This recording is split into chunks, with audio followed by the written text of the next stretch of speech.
Welcome back again to my channel, Something About Molly. So today we will go out and explore some good restaurants here in Baguio City. So if you're wondering kung saan kami pupunta today, watch until the end and for sure magugustuhan nyo kung saan kami pupunta. Yan, ano pa. Thank you guys pala for watching our last video. Kung hindi nyo pa napanood our Baguio series, I'll just put a link below or somewhere there yung first vlog namin about our stay and food trip na ginawa namin around Session Road. Yun. So, medyo umuulan pa rin ngayon kaya hirap gumala. Yan. So, tara, let's samahan nyo kami kumain!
baklava cheesecake.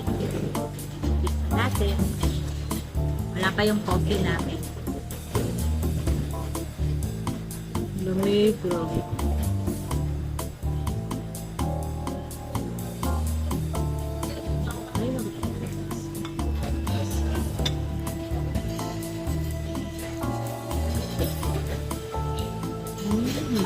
Sobrang sarap ng baklava cheesecake nila.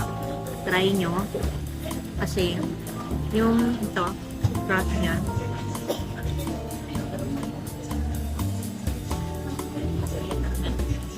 Tatawa ko pa rin.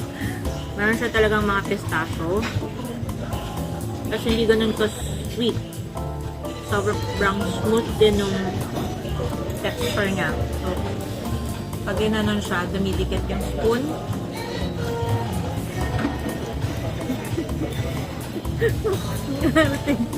Dumidikit yung spoon. Walang jello dito. Sarap.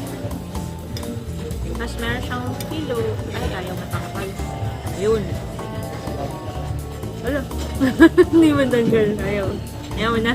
Basta yan yun.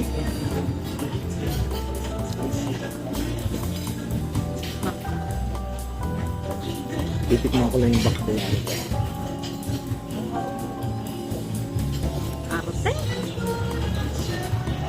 Arte? Ano? Good?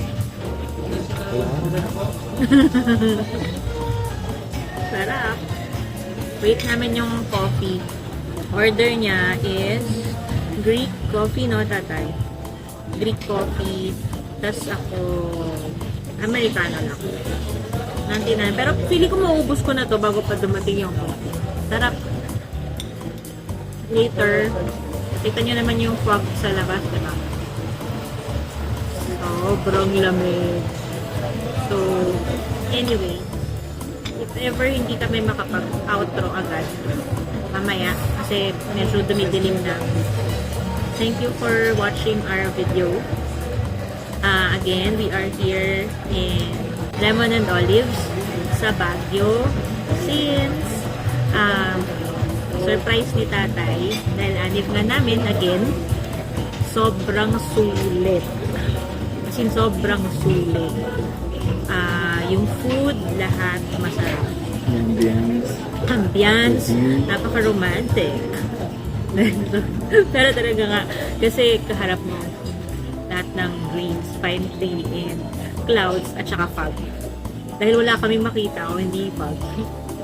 So, punta kayo dapat dito siguro mga pa sunset, ganon, lalo na pag hindi rainy season kasi medyo hindi lang kayo makagala, tapos yun lang, wala kayong makikitang araw, malamang kasi nga rainy season. So, ayun, pero we definitely recommend this place. The budget, it's not that cheap, pero kasi yung food niya, worth it naman talaga ng price. So, later, siguro lalagay na lang namin sa description box yung, ano yun, yung link nila, yung Facebook page, and kung paano sila makakontakt. Actually, side comment na naman ako, pasensya na, bahala ka na tatay, magalit ka dyan. Pero kasi, walang reservation dito. Yun lang, dahil nga, feeling namin, fully booked siya pag nagpunta kami, and medyo, ano lang, no, agahan nyo lang. Kasi kung sakali na fully booked siya, antay talaga kayo sa labas. Pero, worth it naman kung mag-aantay kayo. So, tumawag ako dun sa number nila. Nagpa-reserve lang kami. Quick na reservation. Sabi lang namin, ay, pupunta na kami, ganyan. So, okay naman. Accommodating sila. So, check again sa service. Also, very accommodating sila. Pati, polite. Alam mo yung nakangiti agad sila. Tapos, alam agad nila kung ano yung kailangan. Ano kailangan mo?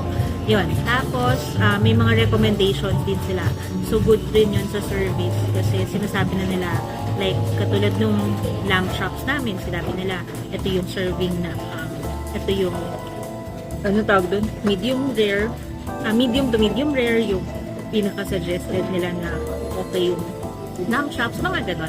So, small things pero, di ba, it matters sa ibang customers like us. Andiyan na yung coffee? Sige lang. Ayan na yung coffee! Yay! Kaya na-regalo. Break po. At yung kape. Ay po rin. Ay, wait lang po. Sorry. Sorry po. Ayan. Teka lang dito na lang. O pwede ba yun? Sige po, sige. Para nakikita nila lang. Break po rin ng break po. Sige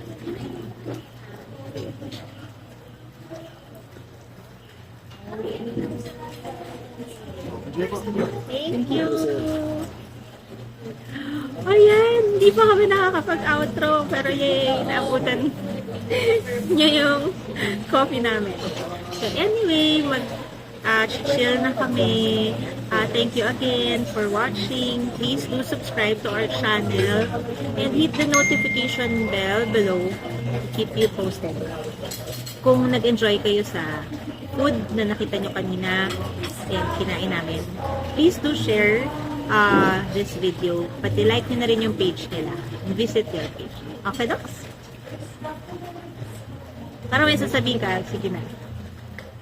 Bye! See you on my next video! Ang arte. Wala, paano ko na ito?